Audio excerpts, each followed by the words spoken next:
এমনকি আদম নবীর জীবনীতে পাওয়া যায় উনি কানতে কানতে চোখের পানিতে এই গালের গোশতগুলো পয়সা হাড্ডিগুলি বাহির হয়ে গেছে। 350 বছর কাদার পর জিগাই, খোদা গো এত কাদা কাঁদি তোমার কি মায়া লাগে না? আমার আল্লাহ কয়, আদম রে তুই যে কান্দা কাঁদোস এই কাদাই তো আমার তোর প্রতি মায়া হয় না। একদিন আদম নবী দেখে আরশের দিকে তাকায়া একটা সুন্দর নাম দেখা যায় আমার আল্লাহর নামের সাথে, লা ইলাহা ইল্লাল্লাহ মুহাম্মাদুর রাসূলুল্লাহ সাল্লাল্লাহু। আদম নবী জিগায়, প্রভু গো তোমার নামের সাথে এই নাম কার দেখা যায়? আমার আল্লাহ মুস্কি মুস্কি হাসেন, আদম এটা এমন এক বন্ধুর নাম রে যে বন্ধু না হইলে তুই আদম হতি না। আদম বলেন, এ কি আবার কথা? আমি তো জানি সর্বপ্রথম তুমি আমাকে বানাইছো, আবার এই নাম দেখা যায় কার সাথে লাগাইছো? আমার আল্লাহ বলেন, আদম রে নামটা যার তুমি দেখো ইনি আমার বন্ধু, যার উসিলায় কুল কায়নাত সৃষ্টি করেছি, যার উসিলায় আরশ কুরসি লৌহ কলম বানাইছি, যার উসিলায় আদম তুরে বানাইছি, যার উসিলায় রে ফেরেশতা কুল বানাইছি, ইনি আমার বন্ধু রে আদম, ইনি আমার বন্ধু, যাকে খুশি করার জন্য আমি আল্লাহ পাগল পাগল হয়ে যায়। আমার এই বন্ধুকে খুশি করতে আমার ইচ্ছা হয়। সকল নবী রাসূলের ইচ্ছা হলো আল্লাহকে খুশি করবে, আর আল্লাহর ইচ্ছা হলো আমার নবী আপনার আমার নবীকে খুশি করবে। আজকে আমরা সে নবীর উম্মত। আদম নবী বলেন, খোদা গো তাহলে তোমার বন্ধু হলে তোমার বন্ধুর নামের দোহাই দিলাম, তুমি আমার ডাকটা আমার দোয়াটা তুমি কবুল করো না, আমার কান্দাটা কবুল করো। আল্লাহ বলেন, আদম রে আজকে তোর কান্না মজা হইছে, যা আমার বন্ধুর খাতিরে তোকে মাফ করে দিলাম। এখন বলে কান্না মজা হয়, যে নবীর দোহাই দিলে আল্লাহর কাছে কান্না, আদম নবীর কান্না মজা হয়। আমরা সে নবীর উম্মত। আদম তো 350 বছর কান্নার পরে নবীর দোহাই দিলে আল্লাহ কবুল করেছেন। আমরা সে নবীর উম্মত, আমাদের কোনো দোহাই নাই, চোখের পানি দেখলেই আল্লাহ কই, বন্ধু গো আমি তো হেরারে মাফ করে দিছি, মাফ চাই না, মাফ দিতে পাগল। আল্লাহ বলেন, বন্ধু গো আমি তোমার উম্মতের সুযোগ পাইলেই তো মাফ করে দিই। আজকের মাহফিলে যারা আসছেন শুকর আদায় করেছেন আল্লাহ, আল্লাহ বলেন, বন্ধু আমি মাফ করে দিলাম তোমার উম্মতের। এই প্রথম পুরস্কার। আরো পুরস্কার, 2 নাম্বার পুরস্কার হলো হেদায়েত। হেদায়েতের বাংলাটা হবে পরিবর্তন। বলুন তো আপনাদের দেখি 2 নাম্বার পুরস্কার পাইছেন কিনা। আচ্ছা আপনাদের মনে এখন কি ইচ্ছা বাসায় চলে যাবেন, নাকি এই বৃষ্টির মধ্যেও বসে আর কিছুক্ষণ ওয়াজ শুনবেন? মনটা কি এরকম কয়? তাহলে বোঝা গেল 2 নাম্বার পুরস্কার পাইছেন তো, পরিবর্তন অর্থাৎ হেদায়েত। এই মাহফিলে বরকত পাওয়ার উপযুক্ত আপনারা, আল্লাহ কবুল করেছে 2 নাম্বার পুরস্কার দিয়ে। 3 নাম্বার পুরস্কার হলো দুর্বল ঈমান শক্তিশালী হয়। আপনাদের দুর্বল ঈমান কিছুটা শক্তিশালী হয়েছে কিনা 3 নাম্বার পুরস্কার পেয়ে একটু প্রমাণ করে দেখতে চায়।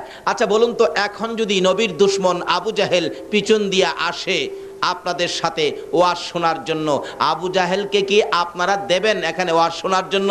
না। কি বলবেন বলুন তো? খালি চলে যাওয়াই বলবেন, আর কিছু কইবেন না? নাকি বাসায় নিয়ে দাওয়াত করে খাওয়াবেন আবু জাহেল রে? নবীর দুশমনের পক্ষে আপনারা আছেন? নবীর দুশমন রাখবেন নাকি তাড়াবেন? কে কে তাড়াবেন দেখি?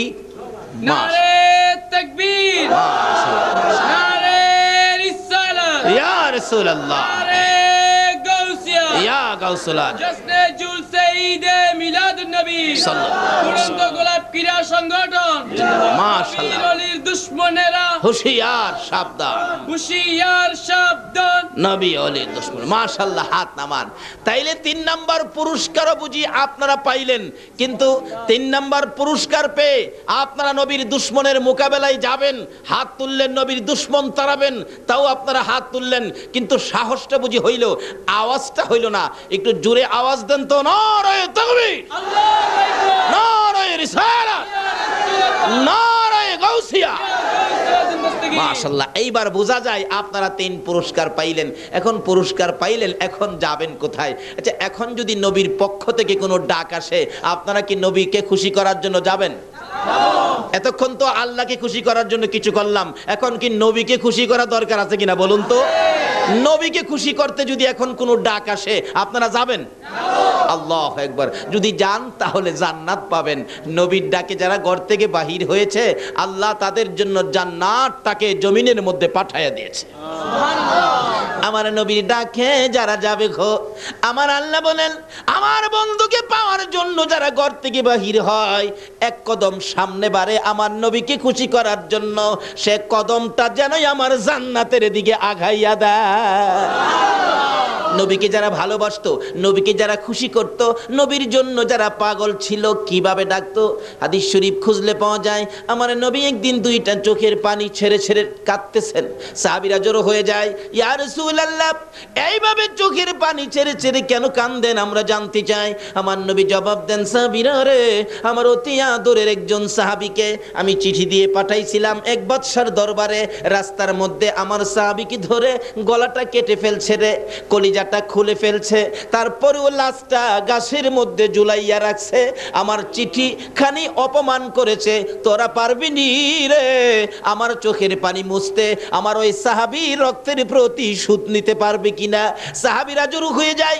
রা ফুটন্ত কলি যুব সংঘের সদস্যরা, তোমাদের মতো যুবকেরা দৌড়াইয়া বাড়িতে যায়, মার পায়ে সালাম করে যুদ্ধের পোশাকটা পরে তরবারিটা হাতে লইয়া মার কাছে দাঁড়াইয়া দাঁড়াইয়া বিদায় নাই মাগো। আমার নবীকে খুশি করার জন্য তরবারি লইয়া ঘর থেকে বাহির হলাম, ভাগ্য যদি ভালো হয় ফিরে আসবো, আর যদি ভাগ্যে ভালো না হয় বিদায় করে দাও, দেখা হবে গো হাসরের ময়দানে। নবীকে খুশি করার জন্য তরবারি হাতে নিয়েছি, যদি ভাগ্য থাকে আসবো, না হয়তো দেখা হবে হাসরের ময়দানে।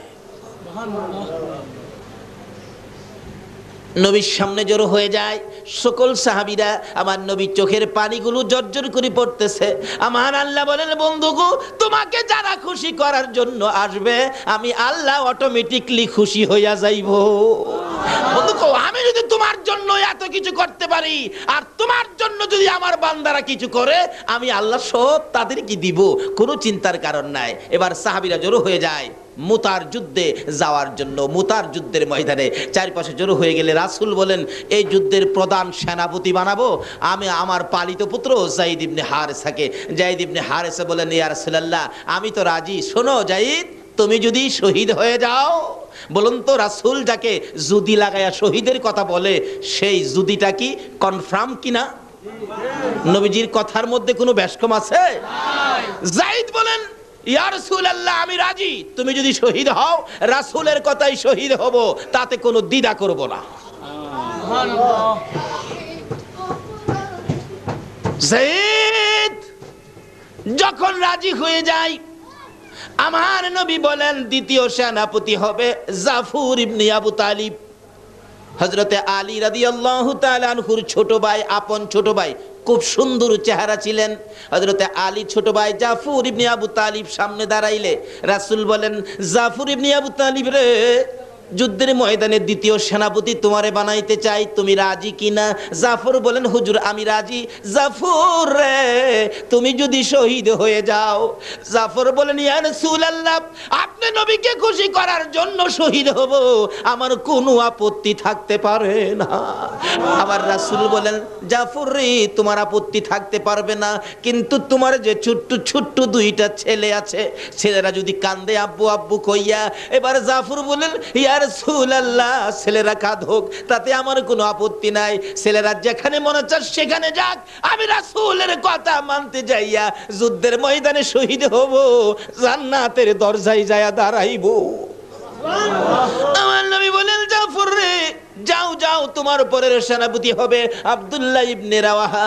আব্দুল্লাহ ইবনে রাওয়াহার সামনে হাজির, হুজুর আমি তো রাজি, তুমি যদি শহীদ হও হুজুর আমিও শহীদ হব, তাতে আমি কোনো দ্বিধা করব না, আপনার কথা মানবো, আপনাকে ভালোবাসা দিব। ঠিক আছে যাও, সকলে বিদায় নিয়ে আসো। বিদায় নিয়ে আসতেছে, একের পরে এক লম্বা ঘটনা। বিদায় নিয়ে এসে নবীর সামনে দাঁড়াইতেছে। আমার নবীর পালিত পুত্র যায়েদ ইবনে হারেসাকে ডেকে বলেন, যায়েদ রে তুমি তো প্রধান সেনাপতি হবে, আমাকে খুশি করার জন্য তুমি কি সেনাপতির দায়িত্ব পালন করতে রাজি?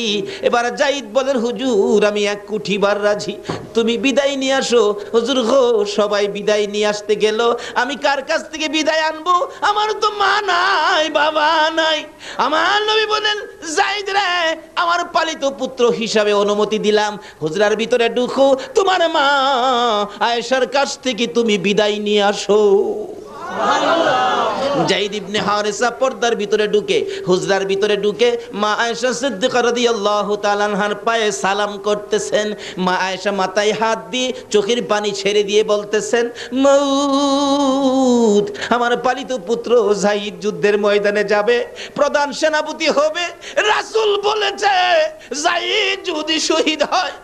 আয়েশা কান্দে, হ্যাঁ মাবুদ, যেই নবীর মুখ থেকে জীবনে কোনোদিন মিথ্যা কথা বলতে শুনি নাই, যেই নবীর কথার মধ্যে বেশ কম দেখি নাই, আমার পালিত পুত্র যায়েদ আজকে শহীদ হবে, আমি মা হইয়া বিদায় দিলাম গো, আমার যায়েদকে তুমি কবুল করো।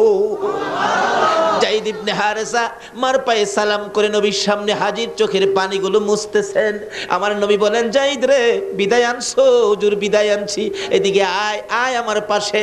আমার নবী নিজে যায়েদের গায়ে যুদ্ধের পোশাক পরাইয়া তরবারিটা হাতে উঠাইয়া দিয়ে বলতেছেন, যায়েদ, প্রধান সেনাপতির দায়িত্ব দিলাম রে আমি রাসূলের হাতে, দেখি কিভাবে প্রধান সেনাপতির দায়িত্ব পালন করবি। উঠো দেখি, ঘোড়ার উপরে উঠো। চট করে লাফ মেরে ঘোড়ার উপরে উঠছেন, তরবারি হাতে নিয়ে বলতেছেন, ইয়া রাসূলুল্লাহ, বলুন তো আপনি খুশি হইবেননি? জীবন দিতে যায়, জিজ্ঞেস করে আপনি খুশি হবেননি? আপনারা কি পারবেন এই রাত্রের কিছু সময় দিয়ে আমার রাসূলকে খুশি করতে? কে কে রাজি? হাত তুলে দেখান। মাশাআল্লাহ। নারে তাকবীর, নারে রিসালাত, নারে গাউসিয়া, জশ্নে জুলসে ঈদে মিলাদুন নবী হযরতুল আল্লামা আলহাজ তোফাজ্জল হোসেন সাহেব, উড়ন্ত গোলাপ ক্রীড়া সংগঠন। ছেড়ে দে নৌকা মাঝি, যাব মদিনায়, ছেড়ে দে নৌকা মাঝি, যাব মদিনায়, মদিনাতে কান্দে নবী উম্মতের মায়ায়, মদিনাতে কান্দে নবী উম্মতের মায়ায়, ছেড়ে দে নৌকা মাঝি, যাব মদিনায়, ছেড়ে দে নৌকা মাঝি, যাব মদিনায়। নবী মদিনাতে আছে শুইয়া, গুনাহগার উম্মতের মায়া, মদিনাতে আছে শুইয়া, গুনাহগার উম্মতের মায়া, সেই নবীরই প্রেমে সবাই পাগল হও না, সেই নবীরই প্রেমে সবাই পাগল হও না। ছেড়ে দে নৌকা মাঝি, যাব ছেড়ে দে নৌকা মাঝি, যাব মদিনা, ছেড়ে দে নৌকা মাঝি, যাব মদিনা, সেই নবীর প্রেমে পাগল হইয়া 7 সমুদ্র পারি দিয়া, নবীর প্রেমে পাগল হইয়া 7 সমুদ্র পারি দিয়া, নবীর রওজা জিয়ারতে হব রওয়ানা, নবীর রওজা জিয়ারত হব রওয়ানা, ছেড়ে দে নৌকা মাঝি, যাব মদিনা, ছেড়ে দে নৌকা মাঝি, যাব মদিনা। ভাই সাহেব, কষ্ট হইতাছে আপনাদের? সাহাবীরা জীবন দিত নবীর জন্য, আমরা কি একটা রাত্র দিতে পারবো না? নবী খুশি হবে না বেজার হবে? বলে হুজুর, আমরা রাতের খবর কি নবী পাইবো? আসল কি নবীজি মদিনায় আছে কিনা বলুন তো? এখন সজাগ না ঘুমো? আপনারা কে কে কি করতেছেন নবী দেখতেছে কিনা? আল্লাহু আকবার। কে কার চেহারার রং কত, কে কতটুকু উঁচা, কার বাবার নাম কি, কার মায়ের নাম কি, সমস্ত ঠিকানা CSR খতিয়ান সহ আমার নবী দেখে। সুবহানাল্লাহ। তাহলে এখন নবী খুশি হবে না বেজার হবে? আল্লাহ বলবেন, বন্ধু গো, এরা কি তোমার পাগল? আমার রাসূল রওজা পাক থেকে এখন আর বসে না, শোয়া না, এখন বসে গেছে। আল্লাহ বলেন, আমার বন্ধুর রওজারে পর্দাগুলো উঠাইয়া দাও। রাসূল এখন বাংলাদেশের দিকে তাকিয়ে আছে। এই ফুটন্ত কলি সোনার ছেলেদের আয়োজনের এই মাহফিলের দিকে তাকিয়ে রাসূল দুইটা হাত বাড়ায় ডাকতেছে, প্রভু গো, আমার এই পাগলদেরকে কি তুমি মাপ দিবা না? আমার আল্লাহ বলতেছেন, বন্ধু গো, যাদের জন্য তুমি মাপ চাও এটা কি আমি ফিরাইতে পারি? যাও, তোমার চাওয়া মাফ আমি কবুল করে নিলাম। জোরে জোরে কোন সুবহানাল্লাহ। এই মাপ রাসূল যদি আমাদের জন্য আল্লাহর দরবারে দরখাস্ত করে মাপের জন্য, আল্লাহ মাফ করে দিবে। এই মাপ পাইছি কিনা এটাও তো বোঝা দরকার। ভাই সাহেব, মিথ্যা কথা কইেন না। মাপ পায়া থাকলে মনটা শান্তি লাগবে, ভালো লাগবে, বসে থাকতে ইচ্ছা করবে। এখন কি আপনাদের অশান্তি লাগে নাকি শান্তি লাগে?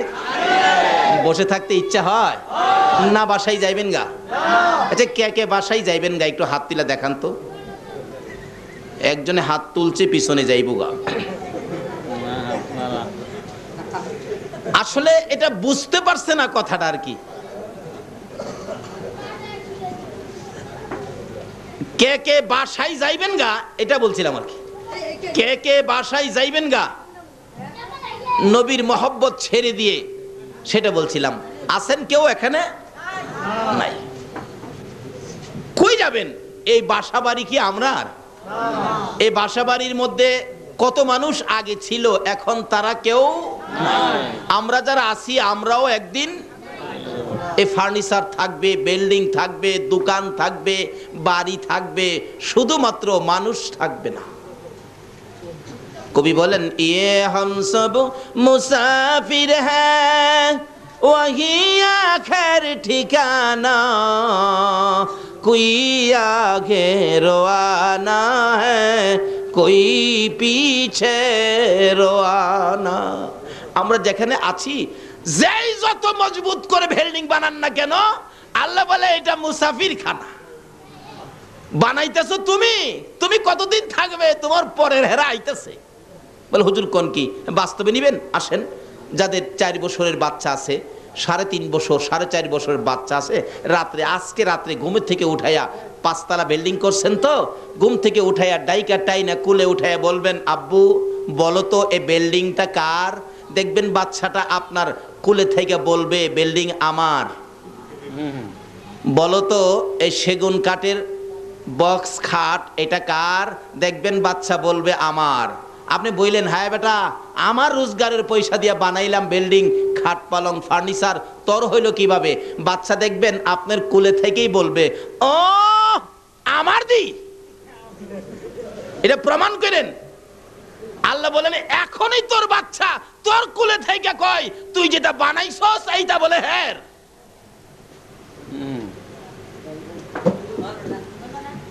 ये हम सब मुसाफिर हैं वही आखिर ठिकाना, कोई आगे रवाना है कोई पीछे रवाना।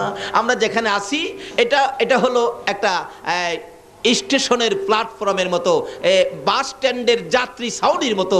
যে যা বানাইতেছেন এটা যাত্রী ছাউনি। যার যার গাড়ি যেদিন আসবে সব রেখে শুধু শুধু খালি খালি রওনা হয়ে যাবেন, কিচ্ছুই সাথে নিতে পারবেন না। শুধু নেওয়ার মতো 2টা জিনিস আছে, একটা আছে আমার আল্লাহ, আর একটা থাকবে আমার রাসূল। জোরে জোরে কোন সুবহানাল্লাহ। আজকে এই 2 জনকে কিভাবে খুশি করা যায়? আর 2 জনকে খুশি করতেই হবে। কেন করতে হবে এটাও আলোচনায় আসবে। যদি একটু লম্বা হয়, আপনারা থাকবেন তো? বলতেছিলাম থাকবেন না কেন? আল্লাহকে খুশি করলেন শুকর আদায় করে, এই জন্য আল্লাহ 3টা পুরস্কার আমাদেরকে দিয়ে দিলেন। আবার যে রাসূলকে আল্লাহ খুশি করার জন্য পাগল, যে রাসূলের জন্য এত কিছু করেছেন, সেই রাসূলকে খুশি করলে আল্লাহ কি দিবে এটাও তো আমাদের জানা দরকার। বলতেছিলাম, যায়েদ ইবনে হারেসা রাসূলকে খুশি করার জন্য ঘোড়ার পৃষ্ঠে উঠে দেখাইতেছেন, ইয়া রাসূলুল্লাহ, তরবারি হাতে নিলাম, যুদ্ধের পোশাক লাগাইলাম, দেখুন তো ঘোড়ার মধ্যে উঠেছি, প্রধান সেনাপতির দায়িত্ব, আমার পক্ষে কতটুকু সম্ভব হবে?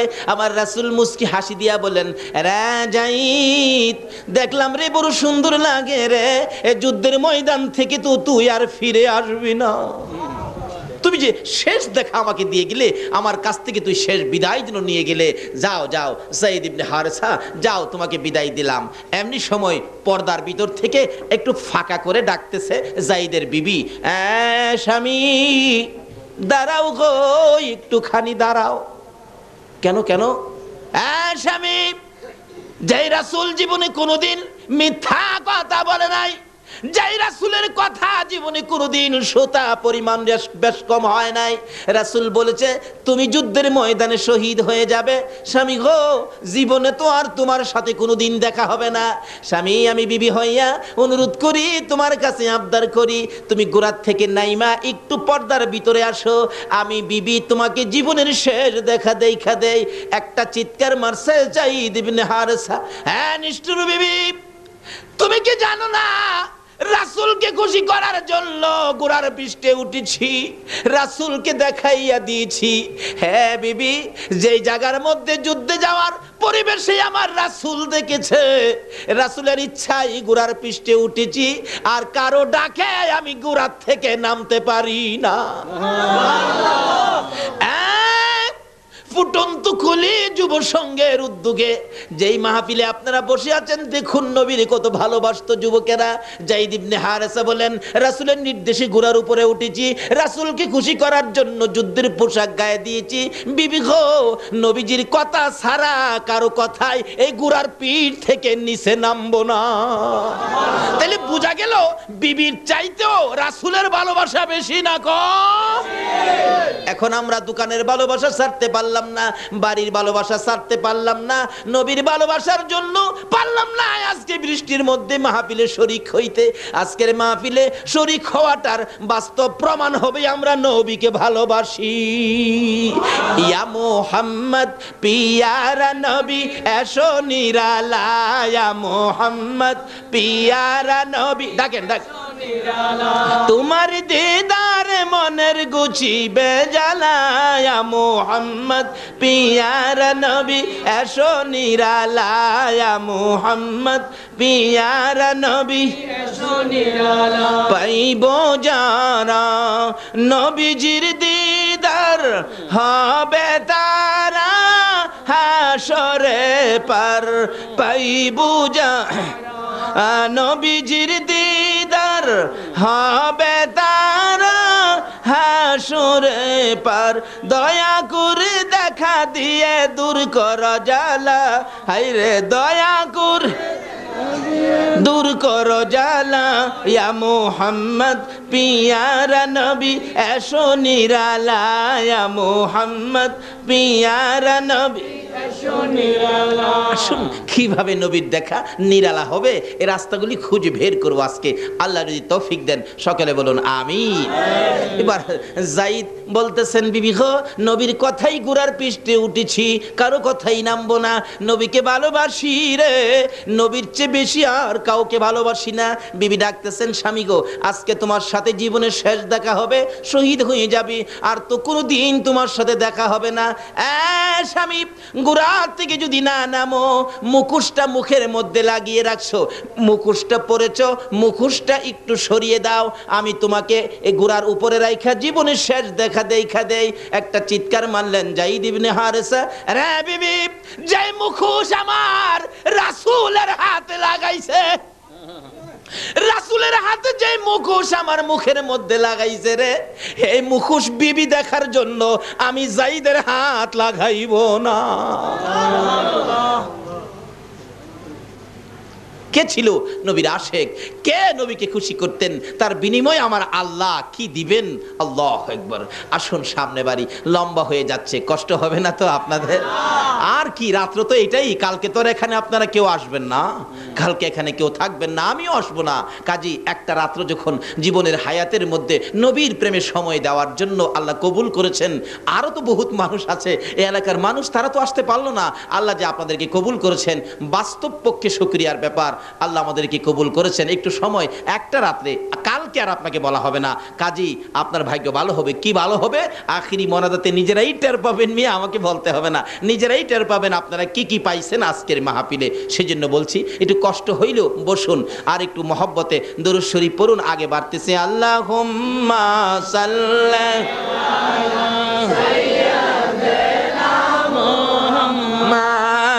আল্লাহুম্মা সাল্লি সানা গরম না, গরম চাই দিকে। মাদ نبينا مولانا محمدنا যার নাম হলো ফুরন্ত গোলাপ محمد اللهم صل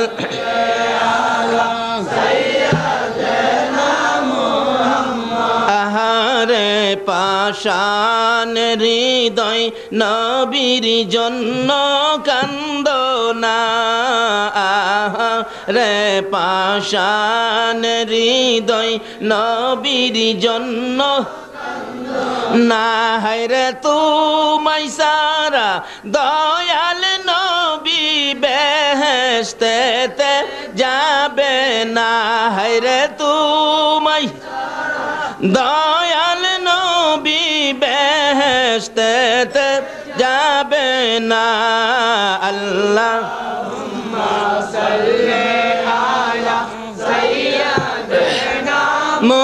محمد اللهم صل على سيدنا محمد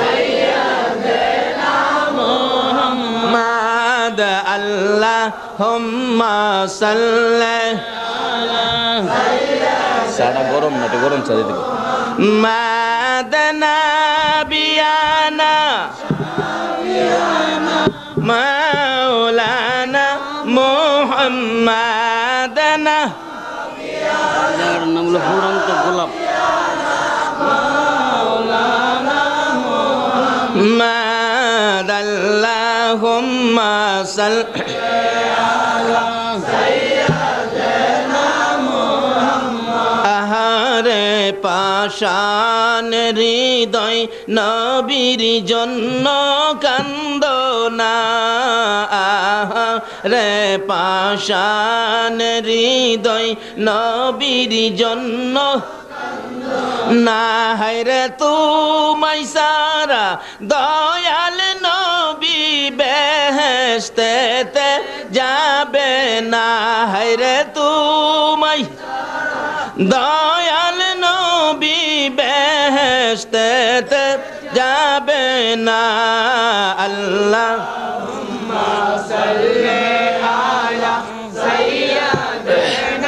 محمد اللهم صل على سيدنا محمد نبينا مولانا محمد نبينا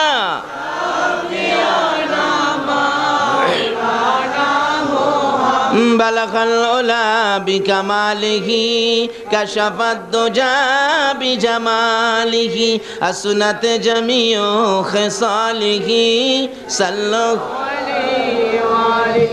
বলতেছিলাম নবীকে খুশি করার জন্য যাই তৈরি হয়ে যায় দুনিয়ার কারো কথা মানতে রাজি না নবীর কথাই মানবো কেন নবীকে খুশি করার জন্য দ্বিতীয় সেনাপতি হযরতে জাফর ইবনে আবু তালিব বাড়িতে যায় জীবনের শেষ বিদায় নিবে দুইটা বাচ্চা দৌড়ায় কাছে আসছে আব্বু কোথায় যাবেন কিসের জন্য তৈয়ার হচ্ছেন বাচ্চা দুইটার দিকে তাকায় না না জানি মায়া হয়ে যায় বিবি পাশে দাঁড়াইয়া বলেন স্বামী গো অন্যদিন কোথাও গেলে বাচ্চাদের মাথায় হাত বুলান বাচ্চার দুই গালে চুমা দেন বাচ্চাদেরকে আদর করে জিজ্ঞেস করেন কি আনবো কি খাইবা কি তোমাদের দরকার আজকে কেন বাচ্চাদের দিকে তাকান না বাচ্চার মাথায় হাত বুলান না বাচ্চাদের দুই গালে চুমো দেন না হযরতে জাফর ইবনে আবু তালিব বলেন বিবি কোনো প্রশ্ন করবে না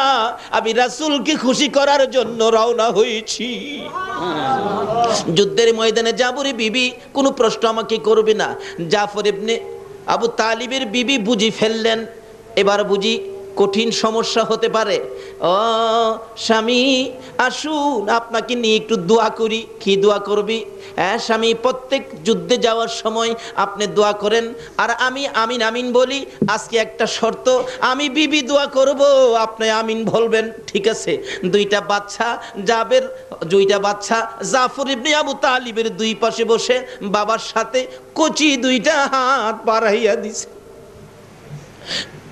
জাফর ইবনে আবু তালিব একবার ডান দিকে চায়, আবার বাম দিকে চায়। মউত! এই কচি হাত আর তো বাবার সাথে বাড়াইতে পারবে না। এই কচি কচি বাচ্চারা জীবনে তো আর কোনোদিন বাবা কইয়া ডাকতে পারবে না। মাবুদ গো, তাতে আমার কোনো দুঃখ নাই। আমি কি তোমার রাসূল খুশি করতে পারবো? কচি কচি বাচ্চা ফালাইয়া যায় যুদ্ধের ময়দানে রাসূলকে খুশি করার জন্য। আজকে আপনারা পারলেন না বাচ্চাদেরকে বিছানায় ঘুম পাড়াইয়া মাহফিলে শরীক হয়ে রাসূল খুশি করতে। কারা আসছেন খুশি করার জন্য? নিশ্চয়ই আপনার মা। আপনারা যখন মায়ের পেটে ছিলেন, মা এই নবীর উপর দুরূদ শরীফ পড়ছিল। দুরূদের তাসীর আপনাদের গায়ে আছে বিদায় আজকে আপনারা এই মাহফিলের মধ্যে শরীক হয়েছে। যাদের গায়ে দুরূদের তাসীর আছে এখনো দেখবেন বাসার থেকে দরজাটা খুলে বলবে, বিবি গো আর মনটা মানে না, দরজাটা বন্ধ কর, আমি মাহফিলে যাই। যারা এই মাহফিলের দিকে পাও বাড়াচ্ছেন, নিশ্চয়ই আপনাদের পাও কদম গুলো জান্নাতের দিকে আগায়া যাচ্ছেন। বলতেছিলাম জাফর ইবনে আবু তালিব বলেন, বিবি দোয়া করো। বিবি অনেক কিছু বললেন। শেষ মুহূর্তে বলতে চাইতেছেন, আমার স্বামীকে যুদ্ধের ময়দান থেকে বীর বিক্রমের মতো যুদ্ধ করাইয়া আবার বাড়িতে ফিরাইয়া দিও। এই কথাটা বলার আগে হযরতে জাফর ইবনে আবু তালিব বিবির হাতে তরবারি দিয়ে আঘাত করে বলেছেন, বিবি রে, এই দোয়া করিস না। রাসূল বলেছে আমি যুদ্ধের ময়দানে শহীদ হব রে, আমার পরের সেনাপতি হবে আব্দুল্লাহ ইবনে রাওয়াহা। এই দোয়া যদি সমস্ত পৃথিবীর মানুষে করে ফিরে আসার জন্য, এই দোয়া আমার আল্লাহর দরবারে কবুল হবে না।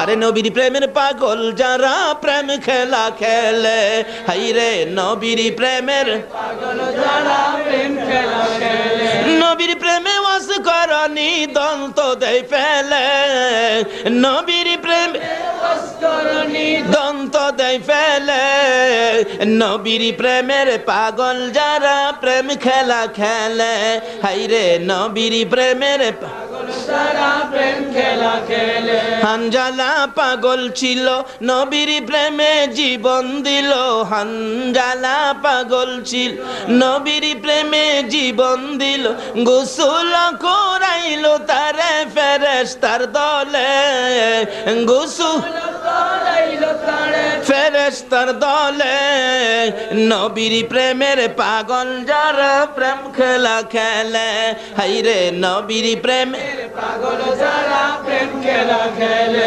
পাগল ছিলেন হযরত আলী, সূর্যের সাথে কথা বলি, পাগল ছিলেন হযরত আলী, সূর্যের সাথে কথা বলি, নামাজে আমি পড়লে তুমি যাইবে রে তলে, নামাজে আমি পড়লে তুমি যাইবে রে তলে, নবীর প্রেমের পাগল যারা প্রেম খেলা খেলে, হাই রে নবীর প্রেমের পাগল যারা প্রেম খেলা খেলে। বলতেছিলাম নবীর প্রেমে পাগল হইয়া জাফর ইবনে আবু তালিব বিবির হাতের মধ্যে তরবারি দিয়ে আঘাত করে হাত নামাইয়া দিয়া তরবারিটা লইয়া একটা দৌড় মারছে, যুদ্ধের ময়দানে যাবে।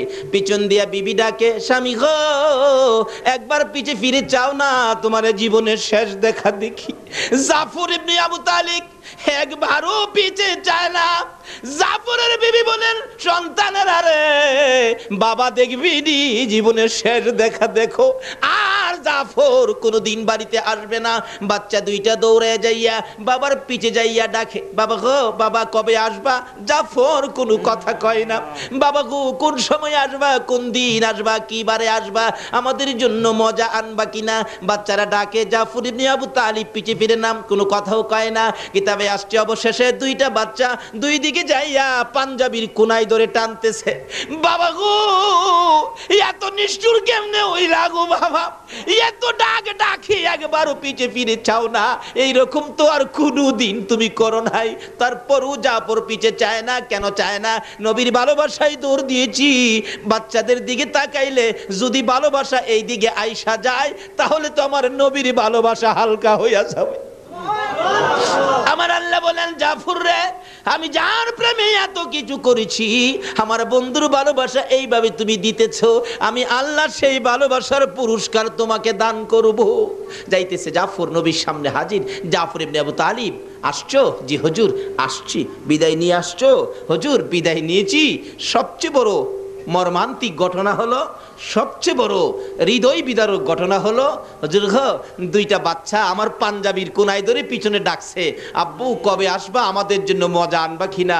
আমি একবারও, আল্লাহর বন্ধু গো, আমি একবারও আমার বাচ্চাদের দিকে তাকাই না, পিছুও ফিরা চাই না। রাসূল বলেন, কেন তাকাও না? জানতে চাই।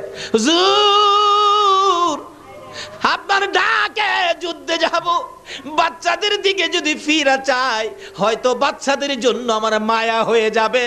আপনার মায়া নি কইমা যায়, সেই জন্যই আমি বাচ্চাদের দিকে তাকায় না। আজকে কে এই বাচ্চাদের মায়া ছেড়ে, বাড়িঘরের মায়া ছেড়ে, ফুটন্ত গোলাপ যুব সংঘের উদ্যোগে মাহফিলের আয়োজনে বসে নবীর ভালোবাসা দেওয়ার পরিচয় করে দিয়েছেন? নিশ্চয়ই আপনাদের পুরস্কার বাজেট হয়েছে। 3টা পুরস্কার তো আমার আল্লাহ দিয়েছে। আল্লাহকে খুশি করার কারণে নবীকে খুশি করার পরে কি পাবেন, এই তো সামনে আসতেছে। কষ্ট হইতাছে ভাই সাহেব আপনাদের? বলতেছিলাম, জাফর ইবনে আবু তালিব নবীর পাশে দাঁড়ায় বলতেছেন, দাঁড়াও, ঠিক আছে, তুমি দ্বিতীয় সেনাপতি, তোমার উপরে সেনাপতি আব্দুল্লাহ ইবনে রাওয়াহা। আব্দুল্লাহ ইবনে রাওয়াহা খুব বড়লোক বাবার সন্তান ছিলেন। এ আব্দুল্লাহ ইবনে রাওয়াহা, এদিকে আসো। কি সবে মাত্র নতুন বিবাহ করেছিলেন, তুমি বিদায় নিয়ে আসছো?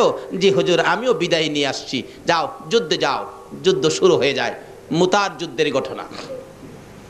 যুদ্ধ করতে করতে কাফের বেঈমানেরা এমন আক্রমণ শুরু করে দিলেন, যায়েদ ইবনে হারেসা শহীদ হয়ে যায়।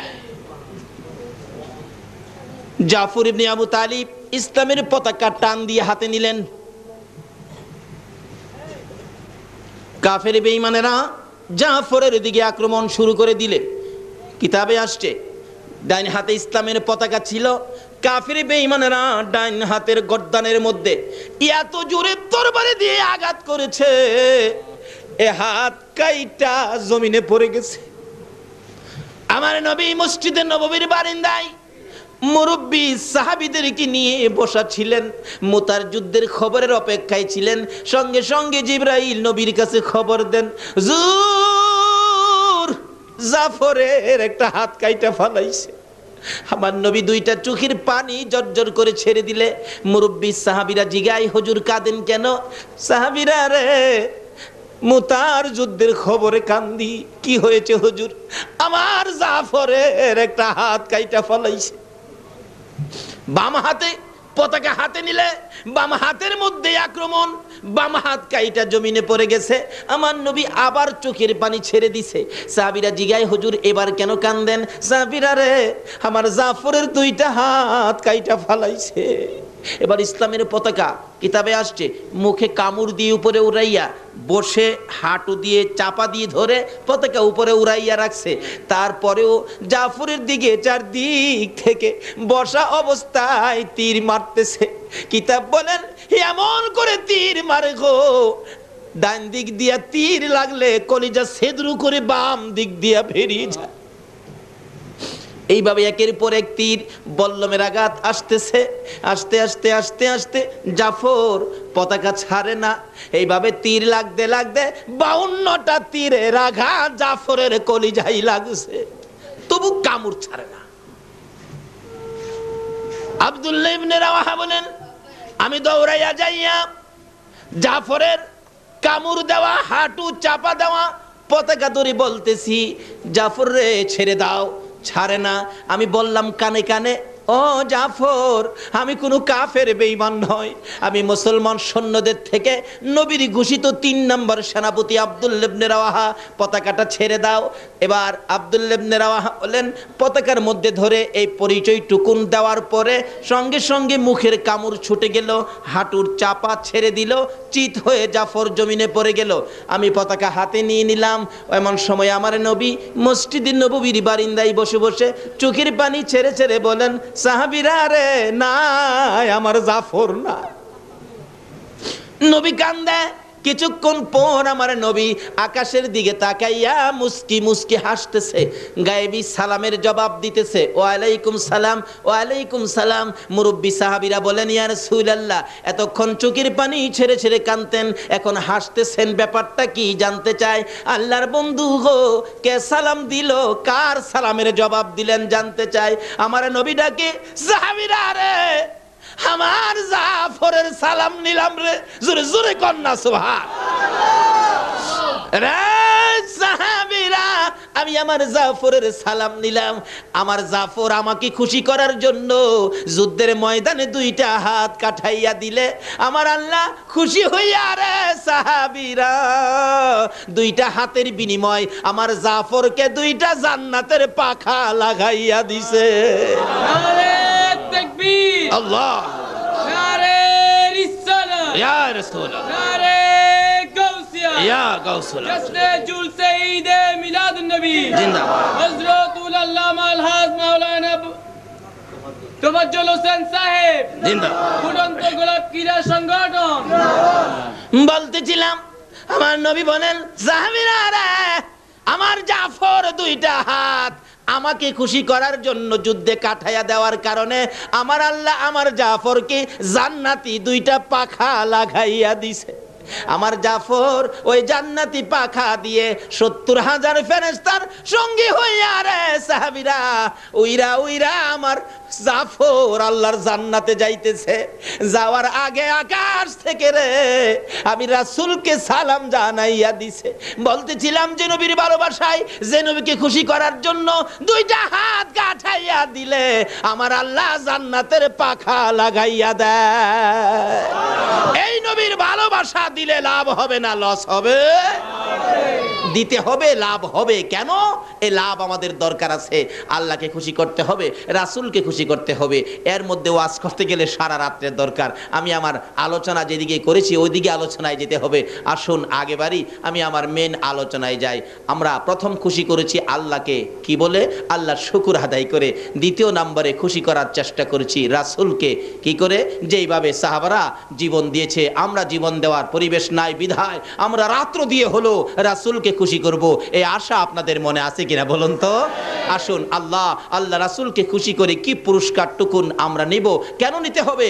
আমরা যে একদিন এই দেশ থেকে বিদায় হতে হবে, এই দেশে যে আমরা কেউ থাকবো না, একদিন মাটির সাথে মিশে যাব। সেই জন্য আল্লাহ রাসূলকে খুশি করে যেন আমরা দুনিয়া থেকে যেতে পারি। কিভাবে যাব এটা বোঝার জন্য আলোচনায় যাচ্ছি সামনে।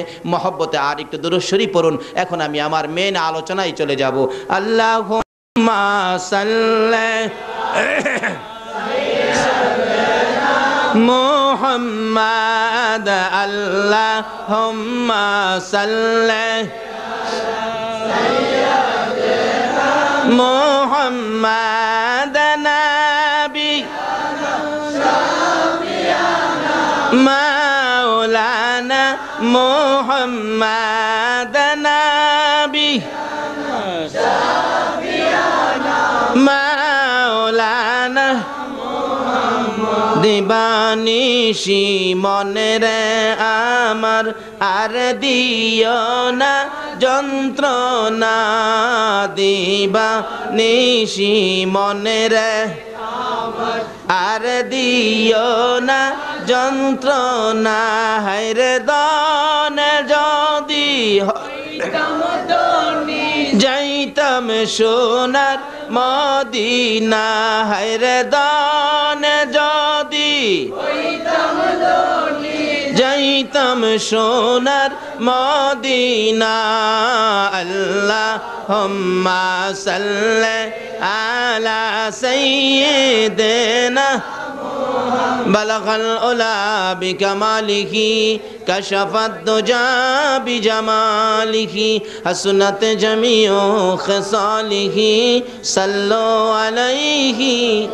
আসুন আমি যা তেলাওয়াত করেছি কোরআন শরীফ থেকে, কোরআন শরীফ কার বলুন তো?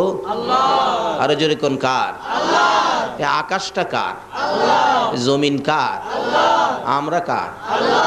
হগলে আল্লাহর। তাহলে কথা শুনবো কার? আল্লাহ। না রাষ্ট্রপতির? না বুশের? না, সব আল্লাহর, আমরাও আল্লাহর।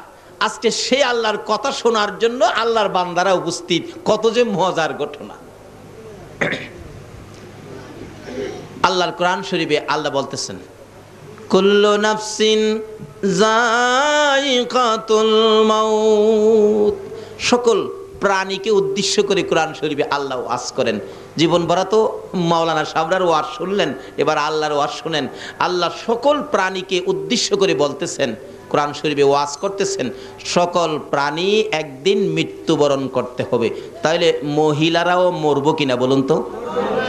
তাহলে মহিলাদের ওয়াজ শোনা দরকার আছে না? যারা এখন ঘুমাইরি চেহারার ভাগ্যটা ভালো না খারাপ? আহা